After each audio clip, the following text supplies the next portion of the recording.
Assalamualaikum warahmatullahi wabarakatuh. Ahlan wa sahlan. Kembali lagi bersama saya Reski Awalia. Baik, dalam video pembelajaran kali ini kita akan membahas materi mengenai iktibas dan tadmin. Untuk itu, simak video ini sampai akhir ya.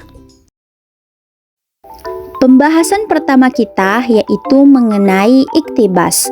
Teman-teman sekalian, kalian udah tahu belum apa itu iktibas? Berikut penjelasannya. Pengertian iktibas secara bahasa diartikan sebagai menyalin atau mengutip. Sedang secara istilah menurut Ali Jarim adalah al-iktibasu huwa tadminun nathri awi syi'ri syai'an minal qur'ani awil hadithi syarif min ghairi dallan lahu ala annahu minha wa yajuzu ayyughayyira fil atharrul muqtabisi qalilan. Yang artinya iktibas adalah mengutip suatu kalimat dari Al-Quran atau hadis lalu disisipkan ke dalam prosa atau syair tanpa dijelaskan bahwa kalimat yang dikutip tersebut diambil dari Al-Quran dan hadis. Di sini pengutip diperkenankan mengambil apa adanya tanpa mengadakan perubahan atau dengan sedikitnya mengadakan perubahan. Jadi iktibas tidak menjelaskan atau tidak ada pernyataan bahwa itu berasal dari Al-Quran.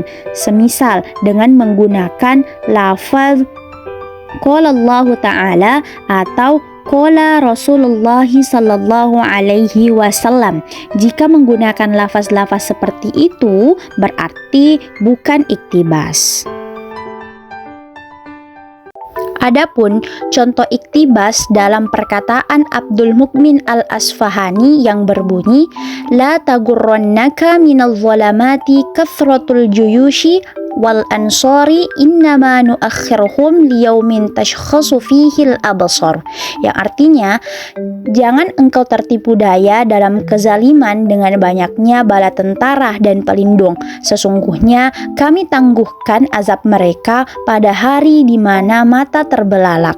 Pada contoh di atas terdapat kutipan ayat Al-Quran surat Ibrahim ayat 42 pada kalimat yang digaris bawahi, yaitu innama nuakhiruhum liyaumin tashkhasu fihil absar.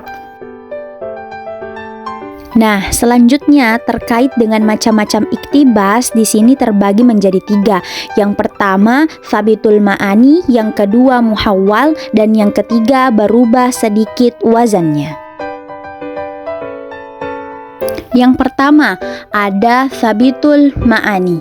Tsabitul ma'ani yaitu tidak ada perubahan dari sisi makna asalnya, yaitu mengutip dari Al-Quran maupun hadis dengan menggunakan redaksi serta makna yang sama dengan yang ada dalam Al-Quran maupun hadis tersebut.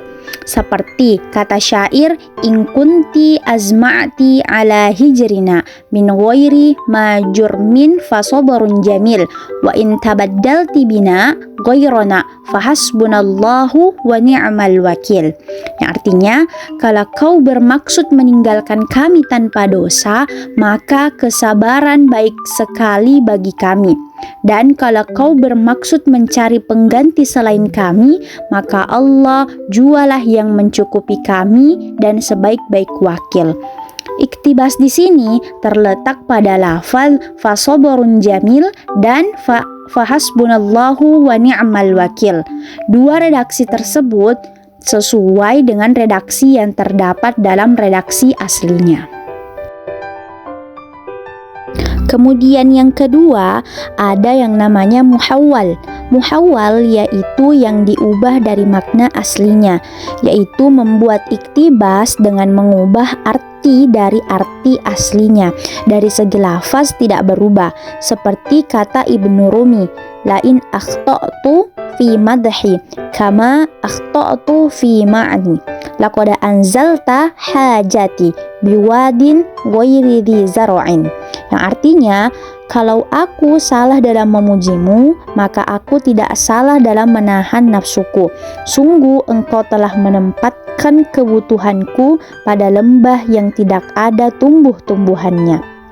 Syairan tersebut merupakan pindahan dari ayat Rabbana inni askantu min dzurriyyati biwadin ghaira dzi zar'in. Maksud makna yang terkandung dalam Al-Qur'an ialah lembah yang tidak bermata air dan gersang, tidak ada tumbuh-tumbuhan, yaitu kota Mekkah. Adapun maksud syairan itu ialah laki-laki yang sunyi dari kebaikan dan tidak ada gunanya. Kemudian yang ketiga yaitu berubah sedikit wazannya, yaitu maksud dan makna dalam syair berbeda dengan makna pada sumber. Seperti kata syair, qad kana ma khifta ayyakuna inna ilallahi raji'un, yang artinya sungguh telah terbukti apa yang kau takuti, sesungguhnya kami semua kembali kepada Allah. Syairan di atas berasal dari ayat Inna lillahi wa inna ilaihi raji'un. Contoh iktibas di atas menunjukkan perubahan dari aslinya, yaitu dari ayat di atas tersebut kemudian dimodifikasi sedemikian rupa sehingga berubah dari bentuk aslinya. Oke teman-teman, selanjutnya kita beralih pada materi tadmin. Nah teman-teman, apa sih itu tadmin?